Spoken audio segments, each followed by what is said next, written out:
বন্ধুরা, এলিগেসি সিন্স 1920 আড্ডায় আমি প্রমিত তোমাদের সকলকে স্বাগত জানাই। নতুন মরশুমে একটু অন্য স্বাদে আড্ডা দেওয়ার উদ্দেশ্যে আমরা এই অডিও সেগমেন্টটি তোমাদের সামনে নিয়ে এসেছি। এই প্রচেষ্টা তোমাদের কেমন লাগছে কমেন্ট বক্সে অবশ্যই জানাবে। 2027-এর আসন্ন এশিয়ান কাপের যোগ্যতা অর্জন পর্বে ভারত বনাম হংকং ম্যাচটি গত পরশু শেষ হওয়ার পরে যে বিষয়টি প্রথম মাথায় এসেছিল, আজ তাকেই আড্ডার আলোচ্য বিষয় করে আড্ডা দিতে চলেছি। তোমরা অনেকেই হয়তো একটি প্রবাদ বাক্য আগে শুনেছ, বন্যরা বনে সুন্দর, শিশুরা মাতৃক্রোড়ে। ঠিক তারই রেশ টেনে সেদিন ম্যাচ শেষে মন বলে উঠেছিল, বন্যরা যেমন বনে সুন্দর, ঠিক তেমনই এসজির বন্য খেলোয়াড়েরা এসজির বাগানে। এই আড্ডায় আমরা সাধারণত ইস্টবেঙ্গল সম্বন্ধীয় বিষয়ে আলোচনা করে থাকি, তবে আজ কেন অন্য বিষয়ে আলোচনা করছি তোমাদের অনেকের এমনটা মনে হতে পারে।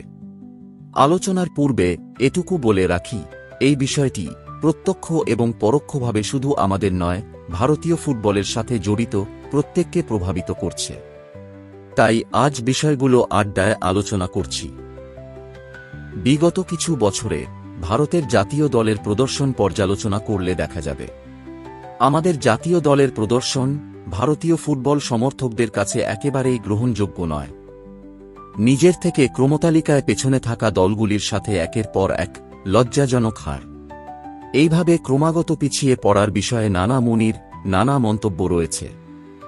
আমি তার মধ্যে থাকা কিছু বিষয়ে উল্লেখ করছি।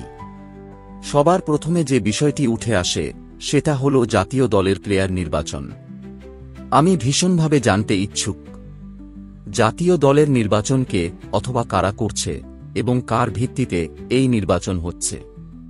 ইদানিংকালে জাতীয় দলের জন্য যে দল নির্বাচন হচ্ছে তা দেখলে স্পষ্ট বোঝা যায় যে এই দল নির্বাচনের পেছনে নির্বাচকমণ্ডলী কোনো প্রকার প্রিওয়ার্ক করছে না।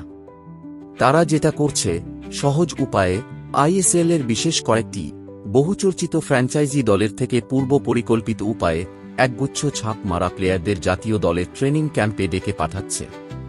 এক্ষেত্রে যোগ্যতা থাকা সত্ত্বেও অনেক প্রাপ্য প্লেয়ারদের সেই সুযোগ দেওয়া হচ্ছে না অথবা যাচ্ছে না।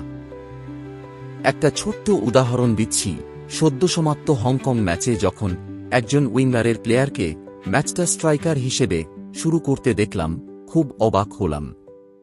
স্কোয়াডে নির্বাচকদের পছন্দ করা একাধিক স্ট্রাইকার প্লেয়ার থাকা সত্ত্বেও একজন আনকোরা উইঙ্গারকে তার দায়িত্ব বদল করতে হল কেন?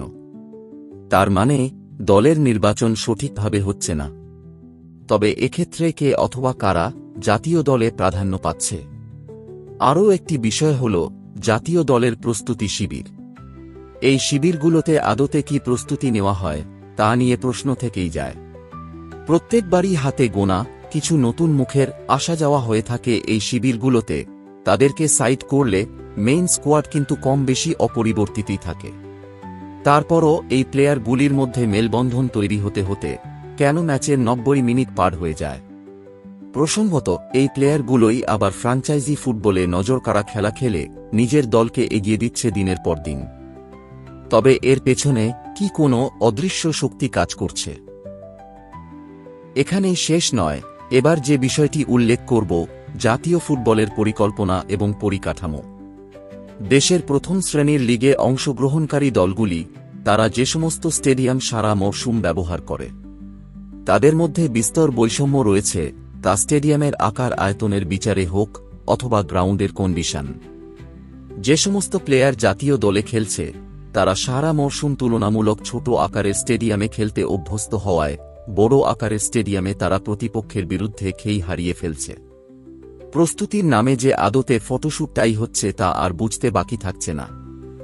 জাতীয় দলকে প্রস্তুতি ম্যাচ, ফ্রেন্ডলি ম্যাচ খেলার নামে তুলনামূলক কম প্রভাবশালী দলগুলির সামনে দাঁড় করানোর অর্থ পরিচালন কমিটি আদতে চাইছে না জাতীয় দল তাদের দলগত ক্ষমতার সঠিক মূল্যায়ন করে নিজেদের দরকার মতো গড়ে তুলুক। আজকের আড্ডায় এ বিষয়ে কিছু উপলব্ধি তোমাদের সাথে শেয়ার করলাম।